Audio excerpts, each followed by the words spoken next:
Hello, I'm Emma Louise Coffey, and you're welcome to the Dairy Edge, the Teagasc Dairy podcast. We're bringing you the latest information, insights, and opinion to improve dairy farm performance. On this week's episode of the Dairy Edge, Tom Fallon considers how we can win the second half of the lactation by continuing to work with cows, promoting high health and welfare standards, which will ultimately lead to greater farm profit. Farmers work very hard for the first part of the year, like in terms of calving cows and getting them back in calf. But we kind of maybe neglect the second half of the year. And, this is the time of the year really when we can influence cow body condition score and, really set ourselves up for the following year. It might seem quite a distance away, but it is important. And, the problems can arise very quickly from this time of the year as well in terms of lameness and that. So I think farmers need to be just on their guard, as it were. And we would be highly aware, and the listeners would be aware that, lameness is one of the key factors as to why cows are culled off farm every year. Looking to the second half of the year, what are the main contributing factors to lameness as you see it, Tom? We have to recognise that cows have done a lot of work. They've done a lot of walking, like over the last 6 or 7 months. And most farms, they'll be walking even further now because the grazing area is extended maybe into silage aftermath and so forth. The cows are becoming heavier. But I think the real trigger really is a change in weather because cows are fine when it's nice and dry, the hoofs are dry and they're hard. But when the weather changes and it gets wet, all of a sudden then the cow's feet are in wet, the hooves absorb moisture and they become soft. So they're much more prone to injury when this happens. Looking to, being proactive and preventing incidents of lameness, what would you see as proactive measures that farmers can implement? What I'd look at really is to kind of critically examine where the cows are walking. Just say, for instance, I was on a farm in Wicklow yesterday and we were walking out in a passageway, an open passageway, which was being scraped by an automatic scraper. But the farmer actually slipped a small bit and he told us, I was with the advisor, to mind ourselves. But if the surface is slippy to us, like it's also slippy to cows. So most places have got rain now in the last few days. So what was dry and maybe a little bit dirty has now become kind of greasy and slippy. So it's an opportunity maybe to clean up those areas so that the footing is a bit better. So, and if there is, long-term issues in terms of the concrete has become too smooth, maybe to look at grooving.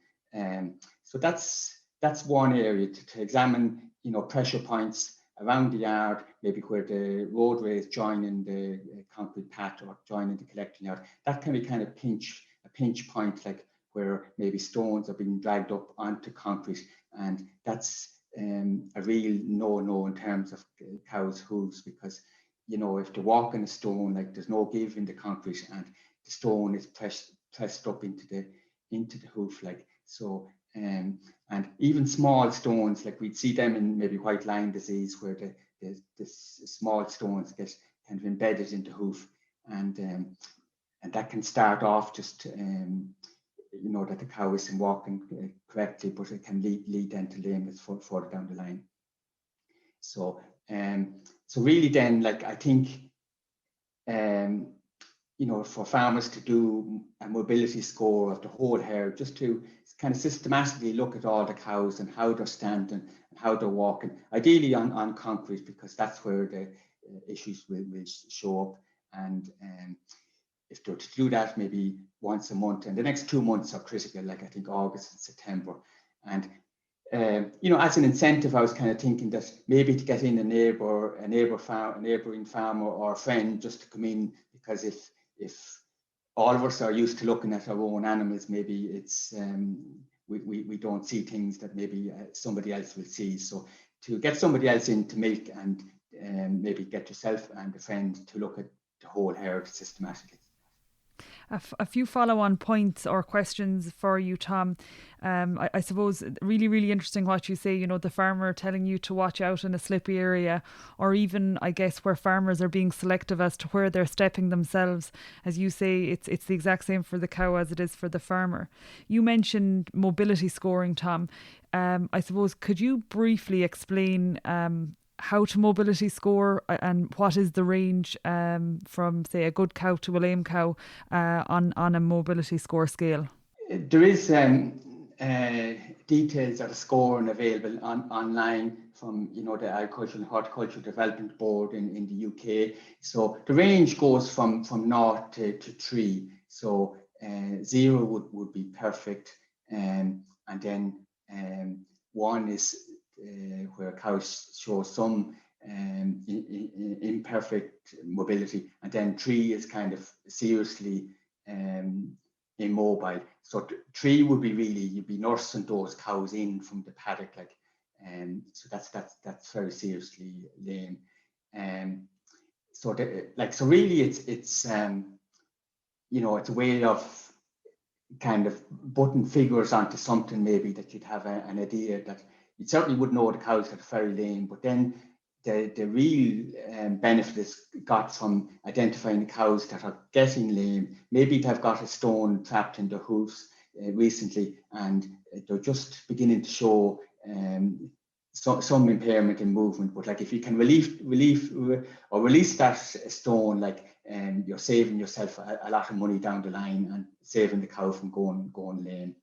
And I guess ideally cows are at 0, Tom. Would you see in a herd that has quite good hoof health overall, is it 0s and 1s that you're looking for across the board? That would be correct. Like, and the herd here, actually, where I'm based in Kildalton, like, they have a very good policy. Like, they would intervene very early. Like, so there'd be literally no cows at 3, like, and quite few at 2, like. So I think if farmers got in on this over time, they'd obviously build up and reduce the score, so that over time they could expect to bring the herd down to 0 and 1 by and large. Looking then to, I guess, the common sources of lameness at this time of year, you mentioned white line disease. You know, is that something that you would see more in the second half of the year? And what other, I guess, incidents of lameness or types of lameness would be evident from now till the end of lactation? Yeah, so white line is the most common. Sole ulcers are quite common as well, and then depending on the herd, like that, mortal arrow is all too common out there, like, and you know, it's associated, I suppose, with wetness and with mucky conditions. So, and you know, it's a big issue on some farms, and you know, some farmers would try and get on top of it and stay on top of it so that it doesn't cause them losses as such. So so they're the main issues, really, I think, that are out there, like.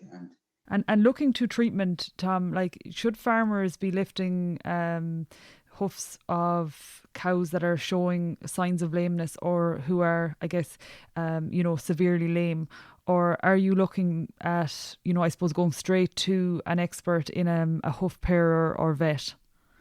Yeah, I think for the vast majority of farmers, they should really engage with a hoof care specialist, because, like, you know, the herd sizes are getting bigger. Like, there's a lot, farmers have a lot to do and to contend with. And maybe in the past, farmers tried to be the jack of all trades and to do everything. But, like, it's probably much better, I think, really, to get in a specialist, somebody that's doing it every day. Like, and some of these hoof care practitioners they're expert at their job. Like, they've an awful lot of experience. Like, and it's very difficult for the individual farmer to have that level of competence because they're simply not doing it often enough. So I think, by and large, just ring your hoof care specialist as soon as you know, 1 or 2 cows get lame. The last thing they want is, you know, for you to be ringing them up when 12 or 15 cows are lame and said, how soon can you come to me? Because that's a sign that you're not really on top of the game. It's much better to ring them a bit earlier and stay on top of it and prevent a big problem building up, really. Based on treatment, I mean that can be prescribed by the hoof care specialist, as you mentioned, but some farmers are engaging in regular foot bathing, and also some farmers will actively trim hoofs annually. Are those things that you would recommend, or are they unnecessary tasks? Yeah, I think it's a little farm specific. I know in the Kildalton herd here, they're not really into foot bathing. Like, it's a number of years since they have foot bathed, but I think the early detection and early treatment, I suppose, is the big is my big recommendation. And if you can, treat the kind of acute cases, and then the chronic cases, treat those cows. And if you can move up the line then and treat cows where the hooves, the toes are getting long, and that will help them to stand maybe a bit further back on the hoofs, so that you're preventing the problem from arising then maybe a number of months later. So I suppose it's a progressive course of action, in terms of dealing with the more severe cases first, and then progressing from there. And it's a little dependent on, some farms, there's an awful lot of walking involved, so it's crucial for them to do, to pair and to examine all the cows, so that they have to do a lot of preventative work. But other farmers, maybe it's not as critical, because the pressures on cows' feet are not as severe as I see it. And you make reference to chronic cases. Have you an idea in your mind, Tom, as to where a farmer would make a call on, I suppose, treating a reoccurring case of lameness in a cow, or whether it's more appropriate to cull that cow? Yeah, I suppose we have to ask ourselves, if there is a lot of recurring lameness, why is it happening? If there's something wrong with the surface of roadways, are we giving cows a chance to recover? There's not much point in getting a hoof treated and expecting the cow to walk the same distance, maybe 2 kilometers or whatever, twice a day. You know what I mean? We have to be reasonable with cows, and put them into a paddock near the yard, so that there's some chance of recovering and fully recovering, so that there's less risk then that the lameness would recur. I suppose a cow in a 4th or 5th lactation that is severely lame, you treat her differently maybe than a younger animal that has a case of acute lameness. So you may look at culling the cow, the older cow, because if she can't compete in the house in the coming winter for feed and that, and her condition is likely to suffer, and you'll have more knock-on problems then from there, with downer cows and all of that. So we have to try and make life as easy as possible for both the cow and yourself, the farmer, in terms of health and issues that might arise following on from lameness, as it were. And Tom, cow flow has been shown to have a link with, healthy hooves, or, a lack of lameness on farms. From your perspective, what are your key recommendations for cows moving from the paddock to the parlour? What are the key areas people need to remind themselves of and be aware of? The big thing, to resist the temptation to rush cows, if they're walking slowly, there might be a reason for it. Obviously, if you prevent lameness, they will move faster. So that's a follow on from that. But not to rush cows with quads or dogs. Then to look at the entrance and exit from paddocks, that if they are mucky, maybe to open a separate exit. I would that cows obviously have to exit on the corner nearest the yard, but they can certainly enter a paddock, further away from that exit, so that they're using different points. So that'll help to preserve the access points over time, because they can wear down over many years. And then really then it's about looking at any pinch points. It might be sharp corners, any place where cows would slow down. It might be due to a mucky area, or maybe just simply the stones on the surface that need to be removed, or you need to upgrade the surface with dust. But and on some farms, like after 10 or 15 years, like you may need a major upgrade of the roadway or sections of the roadway. And I see a lot of farmers would do a section of the roadway maybe every year or every second year, so that they keep it up to a good standard. A lot of farmers would comment, Tom, that they're using some technology such as the bat latch, and that has, I guess, removed that temptation that you talk about in terms of rushing cows. So, a lot of cows are, I suppose, volunteering themselves for, the milking, earlier than the milking time. So I suppose essentially they're moving at their own pace. And I suppose it's controversial as the year moves on, because cows do get lazy and they're less inclined to move. You mentioned entry and exit points to paddocks, and they do wear down over years, and the entrance or the exit point can be mucky. Have you any other solutions besides letting the cows enter a paddock at a different stage along the roadway, or is it just multiple gaps is the solution for that? Yeah, well, I think extending the roadway into that kind of area, like so that you have a solid surface that cows can walk on, like. It's rather like the area around water troughs should be the same as the road surface. Like it should be able to bear the weight of animals in continuous use. So like really so extending the roadway into the entrance a small bit would help to kind of alleviate that problem, because the bearing capacity of soil varies. Like so on some farms you have good strong soil that will take a lot of treading, but on others it just won't stand up to maybe a herd of 100 or 200 cows trekking in and out over many years. So you just have to maybe look at putting in a kind of roadway type surface into the gaps.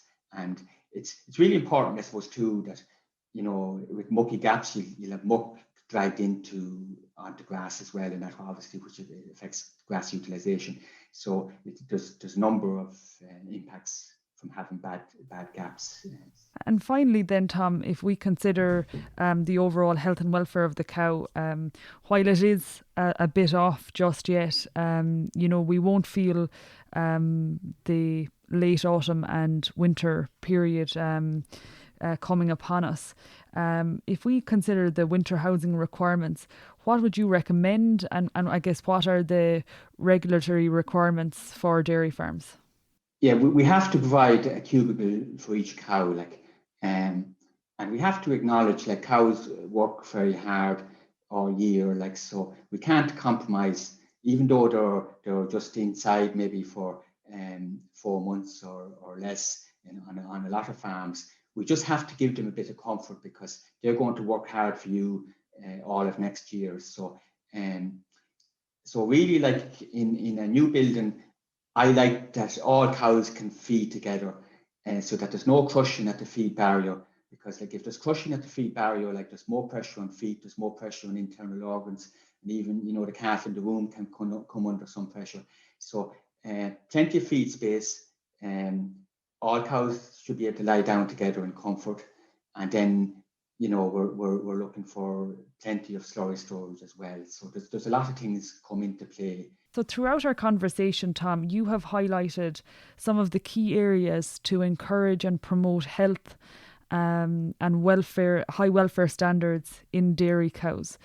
What is the ultimate benefit of doing this? The real benefit from doing all of this is getting a higher or longer productive life from our cows.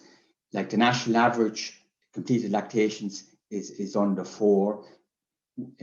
We could and we should be able to raise that to 5. Like the genetics is pretty good now, but I think with improvement in facilities and in kind of early intervention, we should be able to get longer life from our cows, and in that way then you'll have higher milk yield and you'll have a lower replacement rate, and that will be worth about €100 per cow by adding 1 extra lactation to each cow in the herd. So there is a massive benefit there. And it will help us in terms of, obviously our sustainability in terms of the number of animals to produce the same output and so forth.